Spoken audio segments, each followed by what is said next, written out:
Donc, je vous salue une fois de plus dans le nom de notre Seigneur Jésus. Amen. Amen. Pendant que je préparais ce message, hier, vous savez, souvent qu'on est dans la préparation de ce qu'on va apporter de la part du Seigneur, on est souvent très attentif. On est à l'écoute, on observe, on regarde, Seigneur, parle-moi. Tu regardes la nature, tu regardes ce qui se passe autour de toi. Et hier, le Seigneur a attiré mon attention sur une scène qui s'est passée entre les deux garçons que vous voyez là. On était tous en train de manger à table. On mangeait, madame avait fait un très très bon plat, c'était quelque chose de fait maison. Et chacun mangeait sa part. Moi, j'avais déjà fini de manger ma part.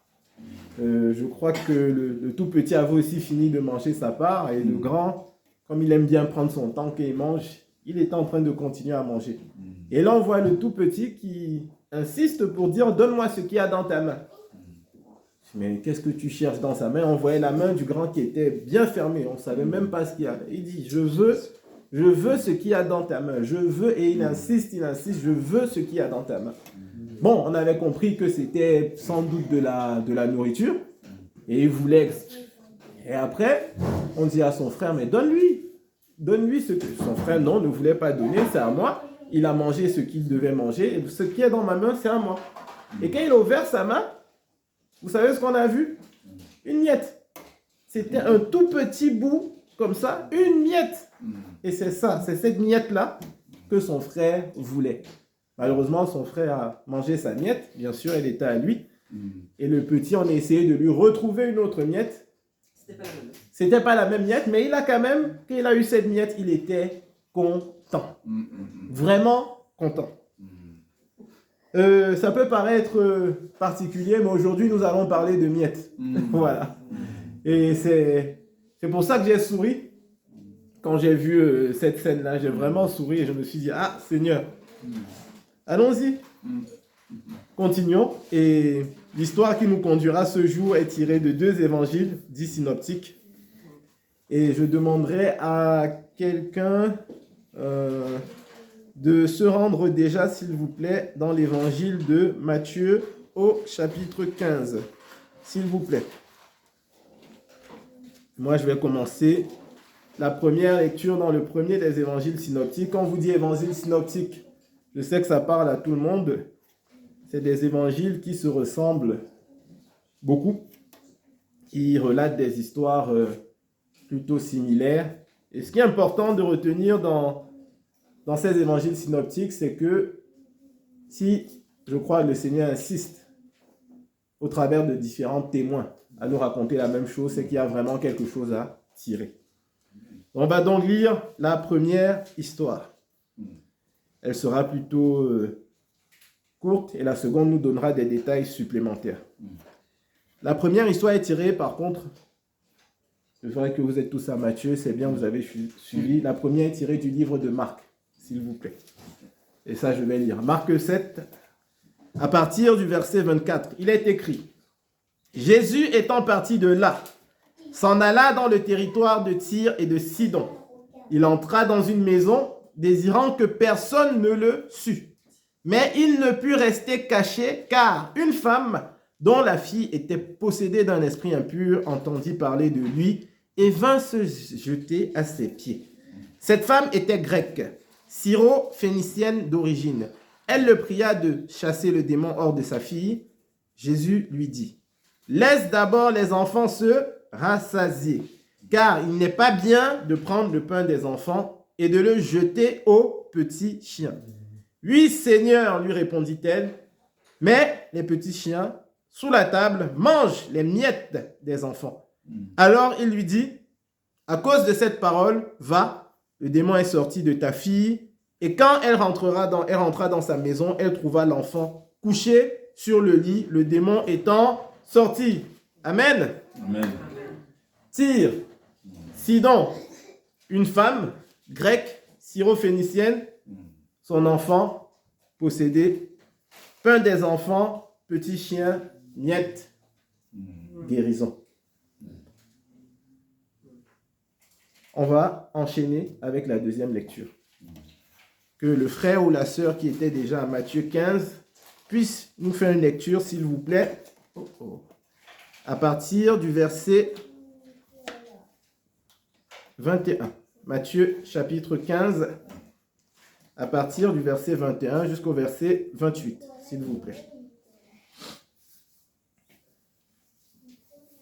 Et Jésus, partant de là, se retira dans les quartiers de Tyr et de Sidon. Et voici une femme cananéenne de ces contrées-là, sortant, s'écria, lui disant, « Seigneur, fils de David, aie pitié de moi. Ma fille est cruellement tourmentée d'un démon. » Et il lui répondit, « Non. » Et ses disciples s'approchant, le prièrent, disant, « Renvoie-la, car elle crie après nous. » Mais lui répondant, dit, « Je ne suis envoyé qu'aux brebis perdues de la maison d'Israël. » Et elle vint et lui rendit hommage, disant, « Seigneur, assiste-moi. » Et lui, répondant, lui dit, « Il ne convient pas de prendre le pain des enfants et de le jeter aux chiens. » Et elle dit, « Oui, Seigneur, car même les chiens mangeant des miettes qui tombent de la table de leur maître. » Alors Jésus répondant lui dit, « Ô femme, ta foi est grande, qu'il te soit fait comme tu veux. » Et dès cette heure-là, sa fille fut guérie. Amen. Dès cette heure-là, sa fille fut guérie. Amen. Tyr et Sidon, pour ceux qui ne les connaissent pas, sont deux villes phéniciennes situées au nord de la Galilée. Sidon a été engendré par Canaan. On parle de Tyr comme Tyr la forte. C'étaient des villes tristement célèbres, des villes païennes notoires. Quand on dit ville païenne, c'est des villes où, malheureusement, on adorait tout, sauf le seul vrai Dieu. Et dans ces villes-là, vous l'aurez bien compris, des villes païennes, vivent des personnes qui ne connaissent pas Dieu et vivent principalement des personnes non juives. Le Seigneur les place, ces villes-là, dans la même catégorie que d'autres villes tristement célèbres, comme Sodome et Gomorrhe. Matthieu 11, 21 à 24 de nous dire « Malheur à toi, Chorazin, malheur à toi, Béthaïsda, car si les miracles qui ont été faits au milieu de vous avaient été faits dans Tyr et dans Sidon, il y a longtemps qu'elles se seraient repenties, en prenant le sac et la cendre. C'est pourquoi je vous le dis, au jour du jugement, Tyr et Sidon seront traités moins rigoureusement que vous. Et toi, Capernaum, seras-tu élevé jusqu'au ciel? Non, tu seras abaissé jusqu'au séjour des morts, car si les miracles qui ont été faits au milieu de toi avaient été faits dans Sodome, elles subsisteraient encore aujourd'hui. C'est pourquoi je vous le dis, au jour du jugement, le pays de Sodome sera traité moins rigoureusement que toi. Si des miracles qui ont été faits au milieu de vous avaient été faits dans Tyr et Sidon, il y a longtemps qu'elles se seraient repenties. Et la dame qui est venue à Jésus, comme le texte nous le dit, venait de Tyr et de Sidon. Ces deux villes qu'on associe souvent parce qu'elles ne sont pas loin l'une de l'autre. C'est une femme grecque, syro-phénicienne.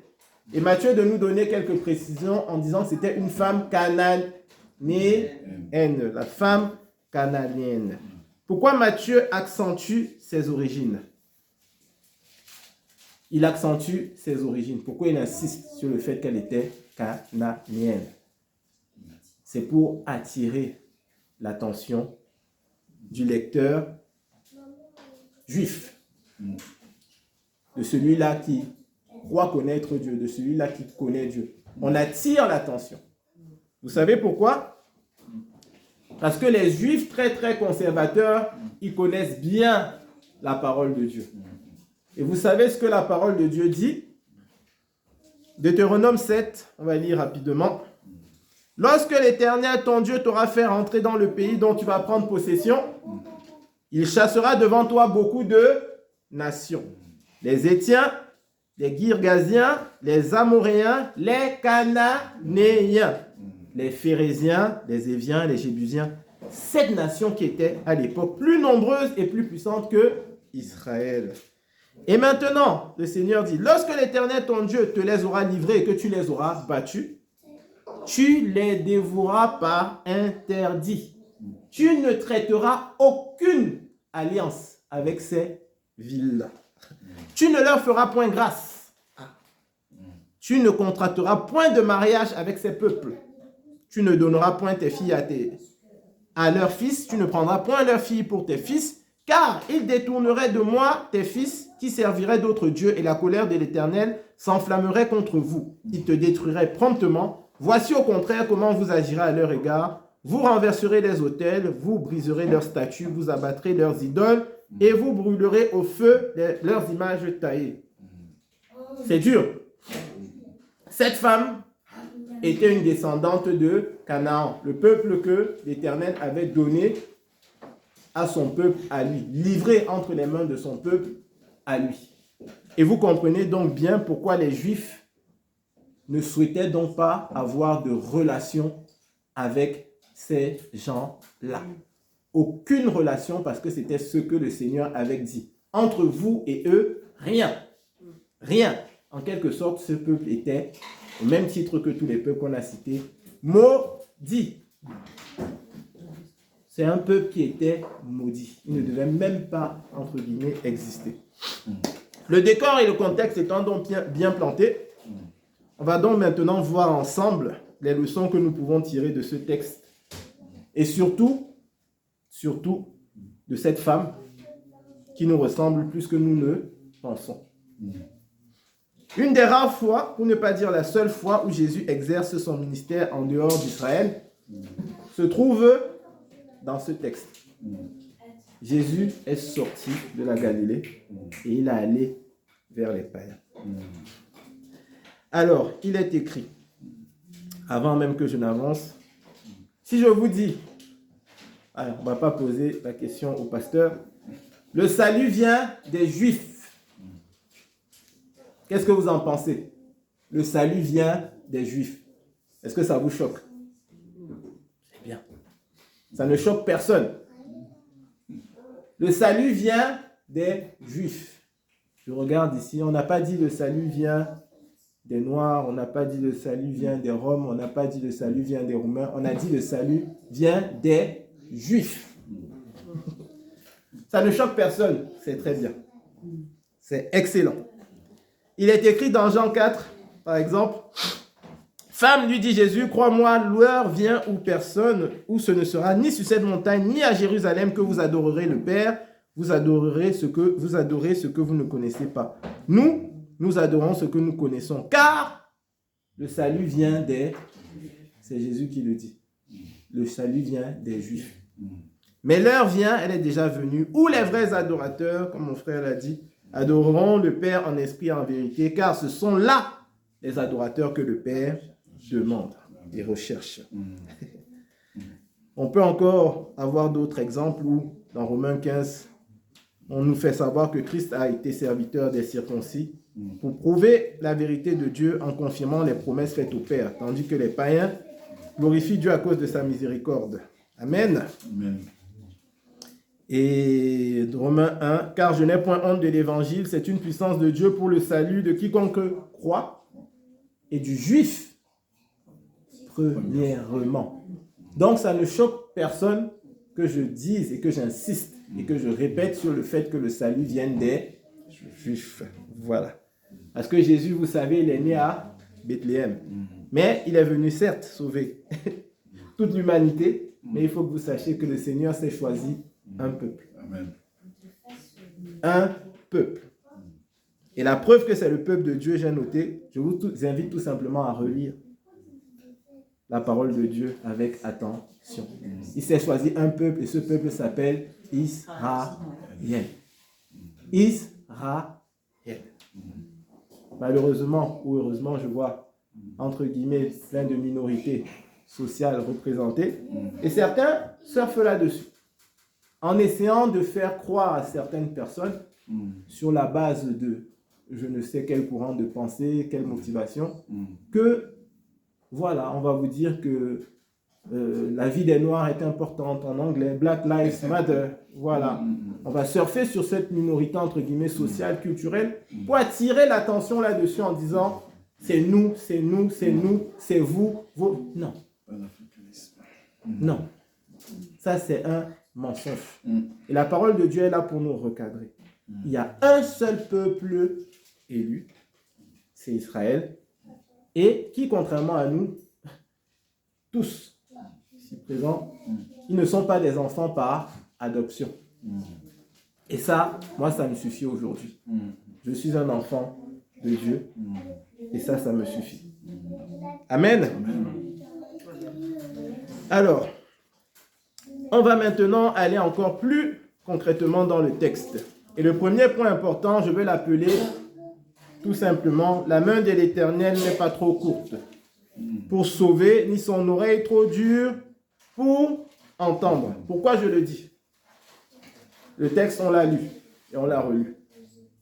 Il nous est écrit, on relit, s'il vous plaît, il est écrit et il nous est dit, Jésus étant parti de là, se retira dans le territoire de Tyr et Sidon. Et voici une femme cananéenne qui venait de ces contrées, lui cria, aie pitié de moi, Seigneur, fils de David. Ma fille est cruellement tourmentée par le démon.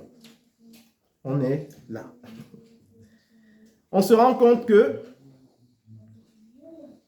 une descendante d'un peuple maudit vient présenter sa cause. Elle vient présenter son problème à Dieu. C'est quelqu'un qui ne connaît pas Jésus et qui a entendu parler de Jésus. De là où elle était, elle a entendu ce que Jésus faisait. Et elle vient à Jésus. Je dis Amen parce que si chacun est sur cette chaise, c'est parce qu'un jour, je veux le croire, il y a quelqu'un qui ne s'est pas tu et qui a parlé de Jésus. Mon frère a parlé tout à l'heure de cette création qui attend avec un ardent désir la révélation des fils de Dieu. J'ai beaucoup aimé quand il a fait ces deux parallèles. Il y a cette révélation complète, totale, qu'on aura à la fin. Mais il y a cette révélation d'aujourd'hui. Il faut que les enfants de Dieu se lèvent. Il faut que les enfants de Dieu parlent. Il faut que les enfants de Dieu surtout vivent. Donc, elle a entendu parler de Jésus et elle est venue. Elle est venue le voir parce qu'elle savait. Elle savait pertinemment que ce Jésus dont elle avait entendu parler était sans doute la réponse à toutes ces questions. La main de Dieu n'est pas trop courte et son oreille n'est pas trop dure. Si un jour vous vous retrouvez en face de quelqu'un et que vous voulez lui annoncer l'évangile, vous voulez lui parler de ce que le Seigneur a fait pour vous, quel que soit ce qu'il peut mettre en avant, quels que soient les péchés qu'il va vouloir grossir ou dire, le Seigneur est venu pour tous. Tous. Il est peut-être venu pour les Juifs, premièrement. Et il est tellement bon que sa grâce s'est étendue à tous. Et dans le tous, on a cette femme. Cette femme qui vient d'un peuple carrément maudit par le Seigneur. Et qui arrive, qui plaide sa cause, qui présente son problème au Seigneur et qui obtient une réponse. Jésus, ce n'est pas réservé aujourd'hui à certains. Jésus ne se limite pas uniquement à Jésus veut et peut régler les problèmes de tous. Il faut que ce soit clair, il faut que ce soit entendu, il faut que ce soit redit. Quelle que soit ta situation, quel que soit ton problème, quelle que soit ta difficulté, quel que soit le péché dans lequel tu es englué, lié, tenu, Jésus peut trouver une solution et surtout Jésus veut trouver une solution. Tous sans exception. Amen. Amen. La suite va porter sur deux traits de caractère très importants qui nous seront révélés au travers de l'attitude et des réponses de la femme cananéenne. Vous voyez, c'est une histoire un peu particulière, n'est-ce pas? Quand on la lit. Elle arrive, on va commencer par ce qu'elle dit et ce qu'elle fait. Elle dit, fils de David. Fils de David. Jésus est là pour tous. Mais quand tu viens à lui, il faut venir avec cette intime et totale conviction qu'il est la solution et la seule solution à tes problèmes. Elle n'était pas supposée le connaître. Elle avait entendu parler de lui. Elle s'est renseignée. Et elle interpelle par ce qu'il est. Je me suis renseigné. Et je sais que toi, Jésus, fils de David, tu peux résoudre mon problème. On va commencer par là. Après, on en parlera. Mais quand elle appelle fils de David, qu'est-ce qui se passe? Qu'est-ce qui se passe? Elle rencontre déjà des obstacles.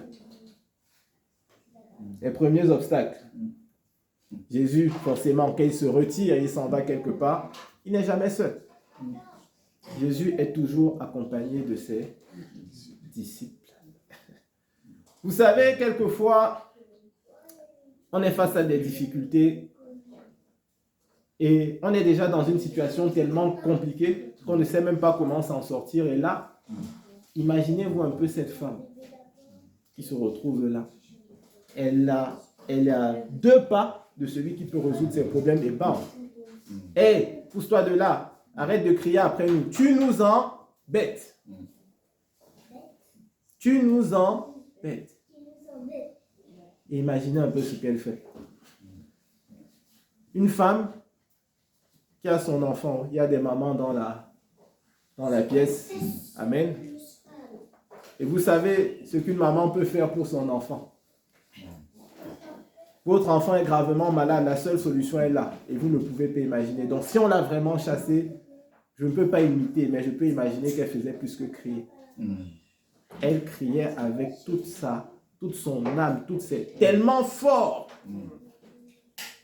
Elle a donné tout ce qu'elle avait. Tout. Premier obstacle.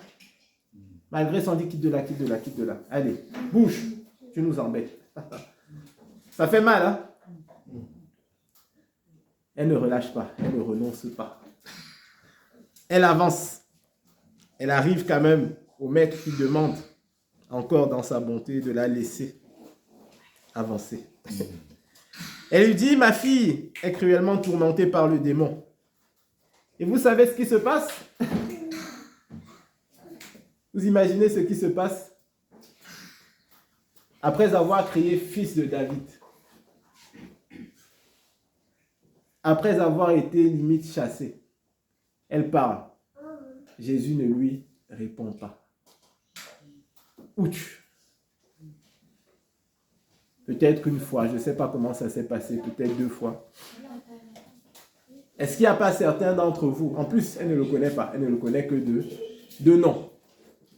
Elle a entendu parler de lui et elle veut croire, elle le croit que c'est lui qui peut. Certains d'entre vous, et peut-être moi, si j'avais été dans sa situation, je me serais peut-être dit, mais pour qui il se prend celui-là? Pour qui c'est? Mais c'est qui ce monsieur? Déjà, les gardes du corps, voilà, façon de parler. On arrive et je lui parle, il ne me répond pas. Une fois, il ne me répond pas. La femme ne se décourage pas. Jésus, en quelque sorte, n'était pas en train de la mépriser. Non. Jésus était en train de la tester. Elle est venue à Jésus pourquoi? Parce qu'elle avait mal. Parce qu'elle souffrait. Je ne veux même pas poser la question. Mais combien de vous, combien de nous sont venus à Jésus à cause d'une souffrance? Ça faisait mal là. Ça faisait mal partout. Mais on souffrait tellement, on voulait tellement que cette souffrance disparaisse.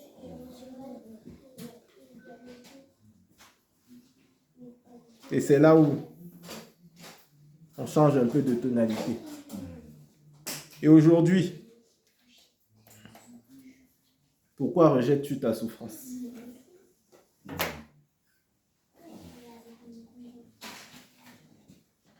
Pourquoi refuses-tu la difficulté? Pourquoi refusons-nous la souffrance?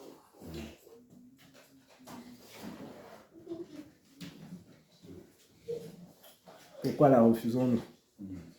C'est la souffrance qui ouvre la porte, si je peux dire, à son bonheur. C'est la souffrance de cette femme qui l'a conduite vers qui? Jésus. La souffrance et l'affliction qu'on veut refuser aujourd'hui, qu'on refuse aujourd'hui, sont souvent ce qui nous attire à Jésus. La souffrance peut être ce que Dieu veut utiliser aujourd'hui dans ta vie pour t'attirer à lui, pour t'ouvrir les portes peut-être du bonheur que tu recherches. Accepte un peu de souffrir. Accepte un tout petit peu. Jésus ne l'a pas découragée parce qu'il savait ce qu'elle avait dans le cœur. Il savait ce qu'elle voulait. La femme qui crie, les disciples qui essayent de la renvoyer. On se rend compte que Jésus, il est peut-être apparemment un peu trop dur, mais non. Il veut juste, comme on a dit. J'ai pas envie de dire voir ce qu'elle a dans les tripes. Et plusieurs auraient abandonné. Des fois, on abandonne très vite.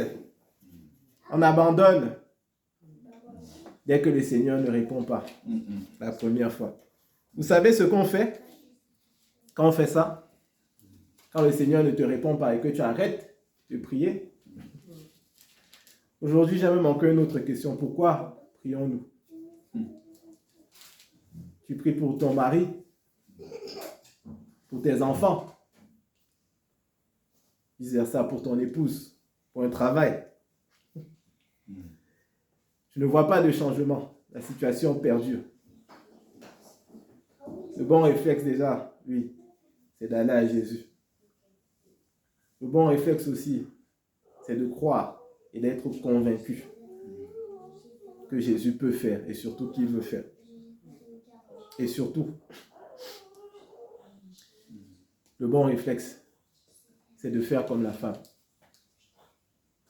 Premier enseignement, elle a persévéré. Si on ne persévère pas, si on abandonne dès qu'on n'a pas de réponse comme on le souhaite, c'est comme si on était là, devant la réponse à tous nos problèmes. Tu es devant la réponse à tous tes problèmes. Tu es devant Jésus. Il y a un silence, tu dis, c'est bon, je pars, j'abandonne, je laisse tomber. Il y a de fortes chances que tu ne saches pas qui tu es.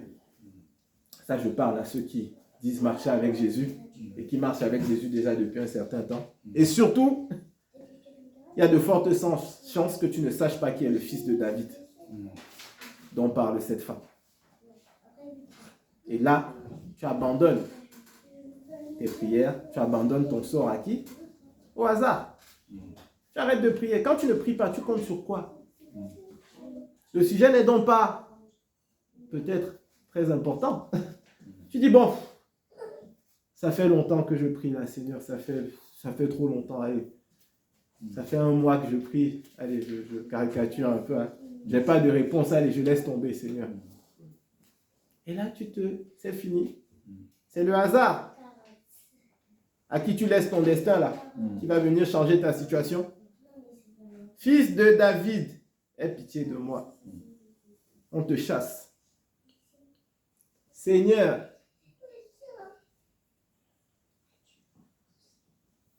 reste, persévère, prie, sans te relâcher. Prie. Et le Seigneur agira. Une chose est sûre, en son temps, et je crois que son temps est le meilleur. Amen. Amen. Persévérance. Deuxième point, le texte parle de lui-même. fils de David, qu'est-ce qu'elle fait? Elle se jette à ses pieds. Je ne sais pas si vous vous rendez compte. Quand on repose le contexte, je vous ai dit que c'était un peuple maudit.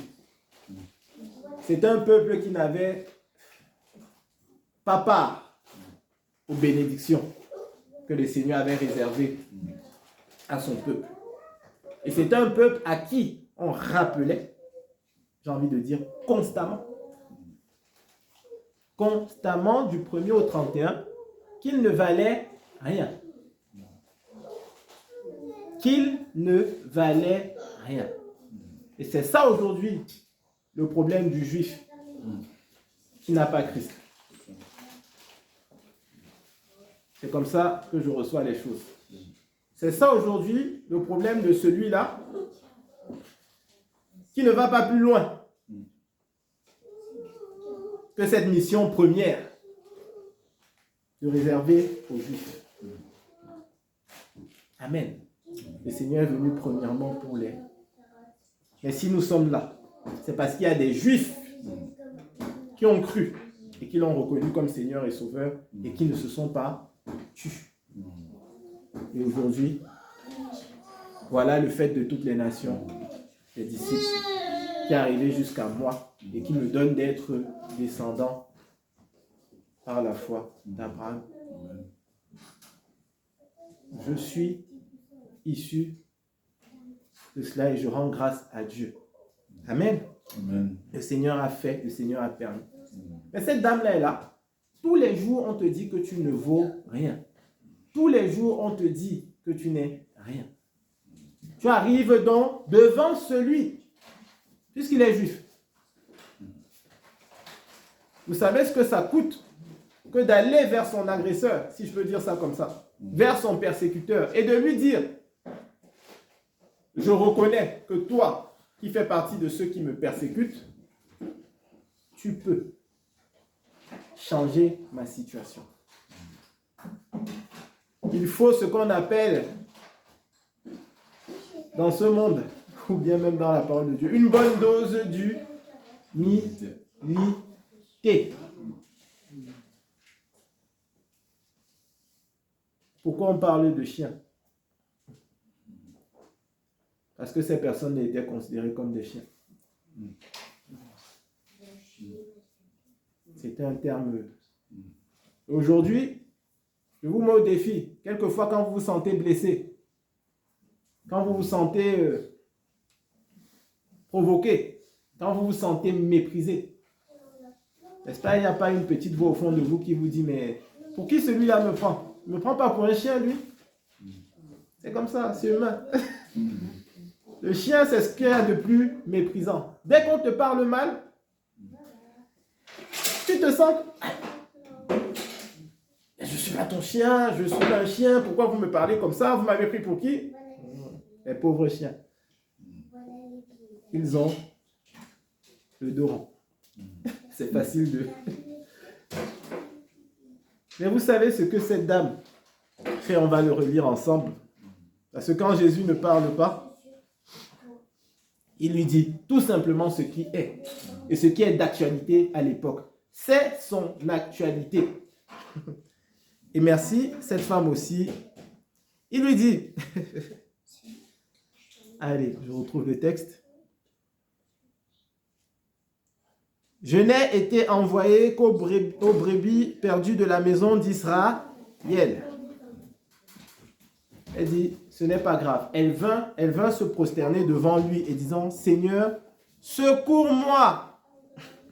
Secours-moi. Il répondit, il n'est pas bien de prendre le pain des enfants. De prendre le pain des enfants, des petits-enfants d'Israël. Il n'est pas bien de prendre leur pain. En gros, à toi, à qui on rappelle tous les jours que tu ne vaux rien. Pourquoi tu viens aujourd'hui vouloir ce qui ne t'est pas destiné, ce qui est destiné à celui qui te persécute, entre guillemets. Ça, c'est Dieu, entendre. Et il insiste en disant, non seulement il n'est pas bien de prendre le pain des enfants, mais surtout de le jeter aux petits chiens. Waouh! Donc, en gros, il est en train d'associer cette dame au fait d'être un petit chien. Le pain, c'est pour les enfants d'Israël. Le pain, c'est pour les enfants d'Israël. Et ce pain-là, on ne doit pas le donner aux petits chiens. Il fait une sorte de parallèle. Waouh! Même moi, dans l'exemple, ça m'aurait choqué. Je discute avec toi, je te prends une comparaison pareille, je te dis, mais non, pourquoi tu veux que je fasse ça? Pourquoi tu veux que j'augmente ton salaire? Pourquoi tu veux? Non, mais pour qui tu te... Non, c'est pour... Non, il ne faut pas donner ça aux petits chiens. Donc, t'associes à ce terme. C'est très, très violent qu'on le prend mal, qu'on ne le prend pas de la bonne façon. Mais cette dame, elle est encore plus loin. Elle est allée encore plus loin. Elle a donc accepté de s'identifier en disant, ce n'est pas grave. Seigneur, lui dit-elle, mais les petits chiens mangent les miettes qui tombent de la table de leur maître. Combien parmi nous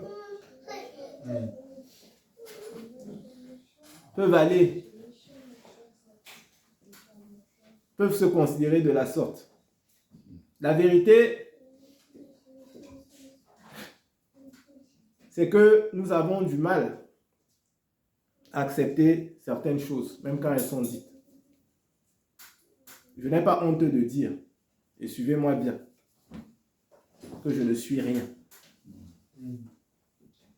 Je n'ai pas honte de dire que je ne vaux rien. Mais je vais terminer et je vais rajouter. Redire, je ne suis rien sans Jésus. Je ne vaux rien sans Jésus. Donc même si quelqu'un te dit, tu ne vaux rien et tu n'es rien, est-ce que la personne enlève ce que tu es en Jésus? Est-ce que la personne enlève ce que tu es en Jésus? Est-ce que la personne, en te disant cela, remet en question ton statut d'enfant de Dieu? Pourquoi ça te touche? Pourquoi ça te choque? Pourquoi ça t'empêche de dormir? Chacun est libre de penser ce qu'il veut. Et laisse-moi te dire ce matin que tu es ce que Dieu dit que tu es. Et ça, c'est le plus important. Et quand cette dame a reconnu tout simplement sa place, à savoir la place de toute personne, à savoir qu'elle n'est rien sans Jésus, qu'est-ce qui s'est passé? Instantanément même, ce qu'elle avait demandé lui a été accordé. Amen. Amen. Sommes-nous vraiment humbles ce matin? Bien que nous sachions pertinemment que le Seigneur résiste aux orgueilleux et qu'il fait grâce. Je ne vais pas dire, parce que je ne connais pas ta vie, que le Seigneur te résiste. Peut-être parce qu'il y a de l'orgueil quelque part. Je vais juste tout simplement te demander de... Autant on est prompt à prier pour les autres, à prier pour que le Seigneur, en tout cas moi je parle pour ma part, je ne parle pas pour vous, à prier pour que le Seigneur change des personnes chez qui on veut voir des choses changer, des personnes qui nous entourent. Et ce matin, j'aimerais vraiment que vous laissez avec cette pensée, c'est qu'on puisse, bien sûr, j'espère qu'on le fait déjà, prier pour ressembler davantage à Jésus. Et au travers de cet exemple que le Seigneur nous donne de ressembler à cette femme-là. Que le Seigneur nous donne en tout temps de persévérer et de demeurer dans l'humilité. Je pourrais conclure en nous parlant d'une histoire qui nous parle tous et qui résume un peu ce que je vais dire. Quand Jacob s'apprêtait à rentrer chez lui, sous l'instruction du Seigneur, et d'aller à la rencontre de son frère, vous savez ce qu'il a fait? Parce qu'il était peur. Comment je peux dire? Il avait peur. Il était inquiet. Il avait peur. Il tremblait. Seigneur, qu'est-ce que je vais faire? Qu'est-ce qui va se passer? Ah, mon frère, je suis avec la femme, je suis avec les enfants. Vous savez ce qui s'est passé dans cette nuit-là? Jacob a fait une rencontre particulière avec le Seigneur. Je vais retrouver le texte. Il a fait une rencontre particulière avec le Seigneur. Jacob demeura seul, alors un homme lutta avec lui jusqu'au lever de l'aurore. Voyant qu'il ne pouvait le vaincre, cet homme le frappa en l'emboîture de la hanche, et l'emboîture de la hanche de Jacob se démit, pendant qu'il luttait avec lui. Il dit, « Laisse-moi aller, car l'aurore se lève. » Et Jacob répondit, « Je ne te laisserai point aller, que tu ne m'aies béni. Quel est ton nom? » Et il répondit, « Jacob. » Il dit encore, « Ton nom ne sera plus Jacob, mais tu seras appelé Israël. Car tu as lutté avec Dieu et avec des hommes et tu as été vainqueur. Tu t'appelleras Israël. Israël n'a pas lâché Dieu. Israël a refusé de laisser Dieu partir tant que la bénédiction n'était pas là. Israël a persévéré. Israël n'a jamais abandonné. Et c'est pour ça que nous sommes là aujourd'hui. Amen. Amen. Que le nom du Seigneur soit béni. Amen. Amen. Je vais m'arrêter là.